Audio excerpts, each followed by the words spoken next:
Hello students, in this video I will discuss all the formula and important points of the topic mole concept।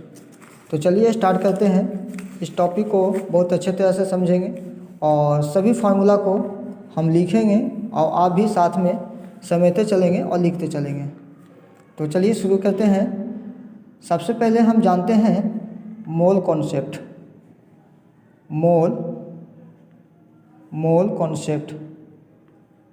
Mole concept समझिएगा।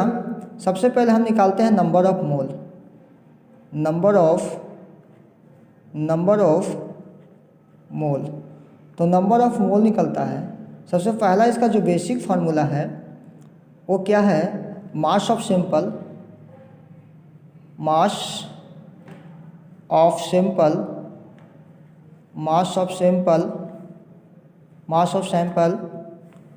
Upon molar mass. ये first और basic formula है कि अगर दिया हुआ है मास, सैंपल का मास दिया हुआ है, चाहे कोई एलिमेंट है या कोई कंपाउंड है, तो उसका मास न्यूमरेटर में लिखेंगे और उसका मोलर मास जो है हम नीचे में लिखेंगे। तो ये फर्स्ट बेसिक सा फार्मूला है। तो ये जो है आपके पहला फार्मूला हो गया जो आपको याद कर लेने हैं। क्लियर? तो हम नेक्स्ट की तरफ मूव करते हैं। ये पहला फार्मूला हो गया। दूसरा फार्मूला आपको जाननी है क्या है? दूसरा है number of mole is equal to number of particle. अगर कोई पार्टिकल दिया है तो क्या करेंगे? जैसे नंबर ऑफ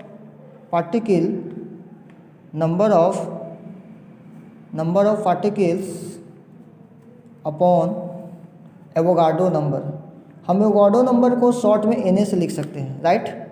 हम एवोगाड्रो नंबर को शॉर्ट में क्या लिखेंगे? Na से लिखेंगे। तो नंबर ऑफ पार्टिकल्स दिया है तो हम एवोगाड्रो नंबर से डिवाइड करेंगे। तो आपको पता है एवोगाड्रो नंबर क्या होती है। मैं इधर साइड में लिख देता हूँ। एवोगाड्रो नंबर क्या होता है? 6.022। यहाँ पे जीरो है, पॉइंट है, समझिएगा। 6.022 इंटू 10⁻³ -23। सॉरी माइनस नहीं होगा, प्लस ही होगा, +23। 6.022 इंटू 10⁻23 ये एवोगाड्रो नंबर है। तो इसी एवोगाड्रो नंबर से हम डिवाइड कर देंगे नंबर ऑफ पार्टिकल्स दिया हुआ है। तो ये हो गया, दो फार्मूला हो गए आपके। तो इस फार्मूला को भी आपको याद कर लेने हैं, ठीक है? इस फार्मूला को भी आपको याद कर लेने हैं। चलिए नेक्स्ट की तरफ मूव करता हूँ। तीसरा क्या है? तीसरा जो है वो बहुत ही इम्पोर्टेंट है। तो हम तीसरा भी समझेंगे अच्छे ढंग से। क्या है? अगर गैस दिया हुआ है, यहाँ भी नंबर ऑफ मोल्स निकालेंगे। नंबर ऑफ मोल बराबर क्या होगा? नंबर ऑफ मोल्स बराबर क्या होगा? वॉल्यूम दिया हुआ किसी गैस का वॉल्यूम दिया हुआ है एट ATP। सॉरी ATP नहीं होगा, STP होगा। STP पर किसी गैस का वॉल्यूम दिया हुआ है तो उसको हम डिवाइड करेंगे 22.4 लीटर से। 22.4 से डिवाइड करेंगे। तो अगर गैस में मोल निकालना है तो हम क्या करेंगे? गैस में मोल हमको निकालना है तो हम उस गैस का वॉल्यूम लिखेंगे अपॉन 22.4 से हम डिवाइड करेंगे। तो मोल निकालने का ये 3 फार्मूला आपको मालूम होने ही चाहिए। यहाँ से सीधे ऑब्जेक्टिव भी एग्जाम में पूछे जाते हैं। तो अब हम बात करते हैं next mass percentage of. Next चौथी फार्मूला करते हैं mass percentage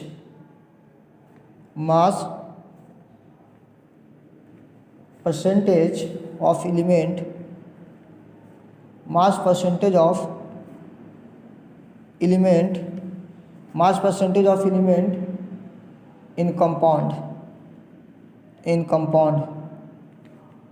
mass percentage element in compound is equal to क्या हो जाएगा फार्मूला? तो आपको याद रखनी है mass of element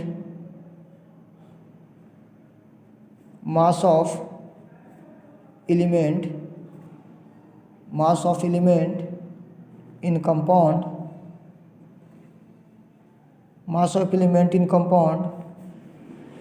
upon molar mass of the compound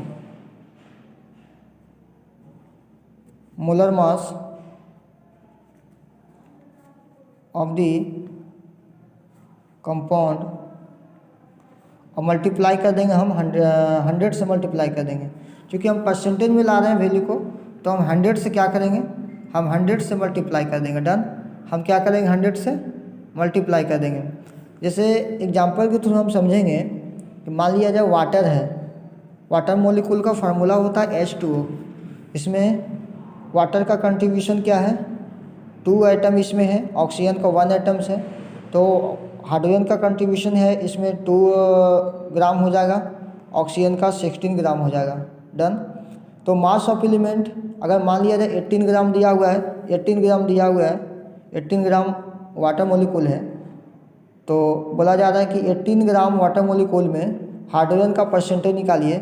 तो हाइड्रोजन का परसेंटेज हमको निकालने के लिए करा है, तो हाइड्रोजन का कंट्रीब्यूशन है 2, तो 2 लिखेंगे, और टोटल का मोलर मास क्या है 18, तो 18 से डिवाइड करेंगे और 100 से हम मल्टीप्लाई कर देंगे, तो ये किसका आ जाएगा, तो ध्यान रखिए ये आ जाएगा मोलर, जिसका हम निकालना चाह रहे हैं उसका आ जाएगा, हाइड्रोजन का आ जाएगा। उसी तरह हम हाइड्रोजन को ऑक्सीजन का भी हम निकाल सकते हैं। तो ये सारी चीज़ें आप समझ गए होंगे। अब हम बात करते हैं, अब हम बात करेंगे फोर्थ फार्मूला की तरफ। फोर्थ फार्मूला की तरफ, पाँचवा फार्मूला की तरफ हम मूव करते हैं। Average atomic mass of element, पाँचवा जो है बहुत ही इंपॉर्टेंट है, वो क्या है, average atomic mass, average atomic mass, average atomic mass of element, average atomic mass of element. पाँचवा क्या है, average atomic mass of element. तो कैसे निकालेंगे, A1x1 plus A2x2 plus A3x3 divided by 100 and so on. इस तरह से हम करेंगे। तो ये समझ में नहीं आ रहा होगा कि A1 क्या है, x1 क्या है, तो हम आपको समझा देना चाहूँगा कि जैसे मान लिया जाए हाइड्रोजन के 2 आइसोटोप्स हैं, एक आइसोटोप्स का मास नंबर 35 है, और अदर जो एलिमेंट है, अदर आइटम जो है क्लोरीन का 2 आइसोटोप्स होते हैं, एक का मास नंबर 35 होती है और दूसरे का मास नंबर 37 होती है। तो पहले का जो मास नंबर 35 है वो एबोडेंस नेचर में कितनी है, 75%। तो 37 मास नंबर वाला कितना हो जाएगा, 100 माइनस 75 इज इक्वल टू 25%, मतलब 25% होगा। तो A1 क्या है, मोलर मास है, A1 क्या है, उसका मास है, एटॉमिक मास है, और ये X1 है, X1 क्या उसका एबोडेंस है नेचर में, तो दोनों को मल्टीप्लाई करके हम 100 से डिवाइड कर देंगे, तो हम एवरेज एटॉमिक मास प्राप्त कर लेंगे, एवरेज एटॉमिक मास हम निकाल लेंगे इस तरह से। और अगर एक से ज़्यादा आइसोटोप्स है तो A1x1, A2x2, A3x3, इसी तरह से हम आगे बढ़ते जाएंगे। तो ये भी एक फार्मूला हो गया आपका एवरेज एटॉमिक मास का। उम्मीद है कि ये चीज़ें भी आप समझ पाए होंगे। अगला जो है वो समझिएगा, आप लिखते भी चले तो अच्छा रहेगा। 4 के बाद 5, इसके बाद 6 नंबर का है। 6 नंबर में समझिएगा क्या है, percentage composition, concentration of solid. Heading में डालिए concentration of solute, concentration of solute and concentration of solution, in concentration of solution, concentration of solute in concentration of solution, concentration of solution। इसमें जो पहला formula है, तो इसमें जो first है याद रखिएगा, percentage of composition, percentage of composition W/W। आप समझ पा रहे होंगे कि W/W हम क्या लिखे हैं, पहला है परसेंटेज ऑफ कंपोजिशन W/W, यानी वेट अपॉन वेट। अगर वेट में दिया हुआ है तो हम इस तरह से निकालेंगे, mass of solute, mass of solute, mass of solute upon mass of solution, mass of solution, mass of solute in gram. यहाँ ग्राम याद समझ जाइएगा, मास ऑफ सॉल्यूट इन ग्राम, जो कि वेट ना है तो हम ग्राम में इसको यूज करेंगे। तो mass of solute upon mass of solute in gram upon mass of solution, mass of solution in gram और मल्टीप्लाई बाई 100। तो अगर ग्राम में दिया हुआ है, वेट अपॉन वेट है, तो इस फार्मूले से हम फाइंड आउट करेंगे। तो ये भी आपका हो गया concentration of solution, concentration of solution, concentration of solute के लिए हो गया ये। अब हम दूसरी की बात करेंगे, तो इस तरह से आप इसको देख ले और लिख भी ले। अब हम दूसरा बात करते हैं। इसके में जो दूसरा है वो आप समझिएगा ध्यान से। दूसरा को आप बढ़िया से समझिएगा, क्योंकि बहुत ज़रूरी है समझना। एग्ज़ाम में यहाँ से क्वेश्चन पूछे जाते हैं, बस कुछ ही है और एक दो और है, समझिएगा, पूरा मोल कंसेप्ट खत्म हो जाएगा। नेक्स्ट है कंपोजिशन ऑफ, कंपोजिशन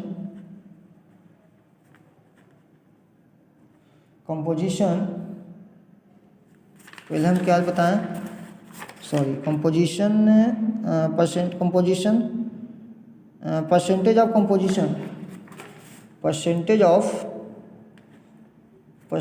ऑफ यहाँ ऑफ छूट गया, समझिएगा। Percentage of composition weight upon volume, weight upon volume. तो क्या करेंगे, mass of solute, mass of solute, mass of solute in gram, gram समझ जाइएगा, mass of solute in gram है, mass of solute in gram upon volume of solution. चूँकि volume है ना, wait upon volume है, तो यहाँ हम क्या लिखेंगे, volume of solution, volume of solution in gram, volume of solution in gram multiply by 100। अगर वेट अपॉन वॉल्यूम में है तो हम इस तरह से कर देंगे। तो ये एक भी फार्मूला हो गया। इसमें तीसरा फार्मूला क्या है, लास्ट है, समझिएगा। Percentage of composition, percentage of composition, percentage of composition volume upon volume. अगर वॉल्यूम दिया हुआ है तो हम उस सेम फार्मूला है, बस थोड़ा सा क्या करना है, लैंग्वेज चेंज कर देना है। Mass of solute in ml, यहाँ पे ml में आ जाएगा, यहाँ पे क्या आ जाएगा, ml में। जो मास होगा सॉल्यूट का ml में आएगा। क्यों आएगा ml में, क्योंकि यहाँ पे वॉल्यूम अपॉन वॉल्यूम फार्मूला लिया जा रहा है। तो mass of solute in ml upon volume of solution, volume of solution in ml, यहाँ भी ml में लेंगे और मल्टीप्लाई करेंगे 100 से मल्टीप्लाई कर देंगे। तो ये 3 फार्मूला हो गया इसमें। ये 3 फार्मूला किससे हो गया, 3 फार्मूला हो गया, किससे हो गया, ये concentration of solute in concentration of solution से। तो इस तरह से आप एग्ज़ाम में बना सकते हैं। और एक चीज़ मैं और बता देता हूँ आपको, मोलिकुलर फार्मूला निकालने के लिए, मोलिकुलर ये सबको पता ही होगा, बहुत ईजी है। मोलिकुलर फार्मूला कैसे निकालेंगे हम, तो मोलिकुलर फार्मूला कैसे निकालेंगे, मान लिया जो सपोज डेट हमको निकालना है वाटर मोलिकुल का मोलिकुलर फार्मूला निकालनी है। तो यहाँ पे हाइड्रोजन का कंट्रीब्यूशन क्या है, ऑक्सीजन का कंट्रीब्यूशन क्या है, दोनों का कंट्रीब्यूशन को हम ऐड कर देंगे, वही होगा मोलिकुलर फार्मूला। जैसे हाइड्रोजन का मास नंबर 1 होती है, यहाँ पे एटम 2 है तो 2 से मल्टीप्लाई कर देंगे हम, प्लस ऑक्सीजन का एटम 1 है, मास नंबर 16 होती है, 16 से मल्टीप्लाई कर देंगे। तो यहाँ कितना हो जाएगा, 2 + 16 इज इक्वल टू कितना हो जाएगा, 18। मतलब 18 ग्राम्स और 18 यूनिट, ये क्या हो गया, मास हो गया ये, सॉरी मोलिकुलर मास। तो मोलिकुलर मास कितना हो गया, 18 ग्राम हो गया। तो इस तरह से हम मोलिकुलर मास भी निकालेंगे। तो हम जितना भी आपको मोलिकुलर मोल कंसेप्ट में फार्मूला बताए हैं, ये सारे फार्मूला को आप एक जगह इकट्ठा करके नोट कर लें, क्योंकि यही सब फार्मूला जो है एग्ज़ाम के समय काम देंगे और बहुत इम्पोर्टेंट हैं। यहीं से सीधे सीधे आपके एग्ज़ाम में पूछे जाएंगे। तो अच्छा ठीक है, तो आप अपना ख्याल रखें, मिलते हैं फिर नेक्स्ट वीडियो में। धन्यवाद।